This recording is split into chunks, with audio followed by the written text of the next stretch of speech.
News. All right. Whew. News. Yeah. We gotta get serious again. Let's go. Yeah, especially this first article. Yeah. How do you go ahead, Dave. Segue to this. Go ahead. I mean, you pride yourself on those, but I don't think in this case. I'll figure this out eventually. I swear to God. All right. I'm professional. Sadly, Arleen Sorkin passed away this week at the age of 67. For those who aren't unfamiliar with who she is, she's the actress that was actually the inspiration. And the actual. Well, she was the inspiration for the creation of Harley Quinn, and then became the voice of her in Bruce Timm's Batman the Animated Series. Yep. Yeah. So she launched a character that we all love, and so fun story. I didn't know that. I knew Arleen Sorkin was Harley Quinn, and I always knew who Arleen Sorkin was because my mom, God rest her soul, was a Days of Our Lives fanatic. Yes. Yep. And summer of 1987, I'm going into second grade, and I remember the Days of Our Lives fairy tale story, which she actually considered one of her best things on the show and gave to her friend Paul Dini, who watched the videotape that she made for him when he was sick and saw her dressed as a court jester doing lame jokes in a dream sequence in Days of Our Lives. And that was the inspiration of Harley Quinn. It hit me as I was watching it last night. I said to myself, I've seen this. I remember this. Because my mom, that's what, like summertime, we would be home from school and we would watch, because mom worked from home. So she would have lunch break. She had her lunch break time so she could watch Days, right? Because she worked home. She worked JCPenney, telephone operator. So I remember seeing that and I was like, holy shit, I remember all of this. This is crazy. Yeah. Oh. Yeah. It's sad. It's a shame. And, there goes the voice of Harley Quinn and Batman and And it's what a legacy though, because she helped create a character that has such an impact on the Batman and Joker mythos that dare I say the most successful. Her and Deadpool are without a doubt the most successful comic book creations of the 1990s.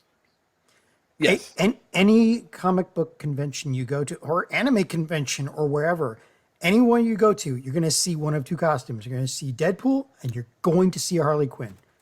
One of the many iterations of Harley Quinn, but you're going to see her.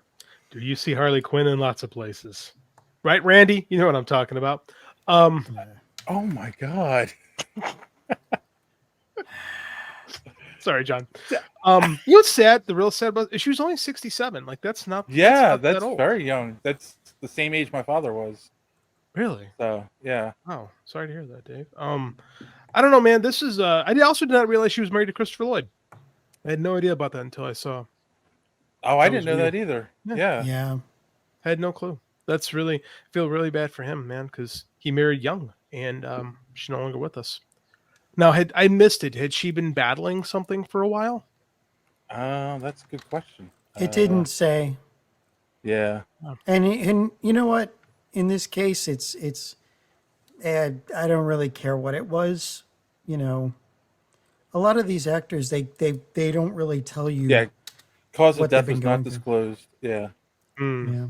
Poor Christopher Lloyd, though. Yeah, that's what I'm saying. Poor Christopher Lloyd. Like, I don't know, man. This is it was really a crappy week. Like, John actually put something on my Facebook page earlier this week.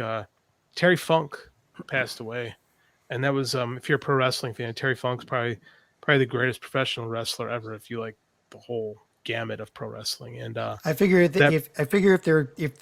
have to be really, really popular for me to have heard of them. And when I saw that, I was like, oh no, JD's probably already knows about it, but no, yeah, we did. Mike and I did a show, did a big thing about him on our show this week. But I mean, this is a guy who was in tons of movies. He was in Roadhouse with Patrick Swayze, Paradise Alley, Sylvester Stallone. He was in Over the Top. Like Terry Funk was the man. He had he's a cowboy TV show in the early 90s. I cannot remember the title of it. Slipped my mind. It'll hit me after the show's over. I know it. But I mean, this has been It's been a rough week, man.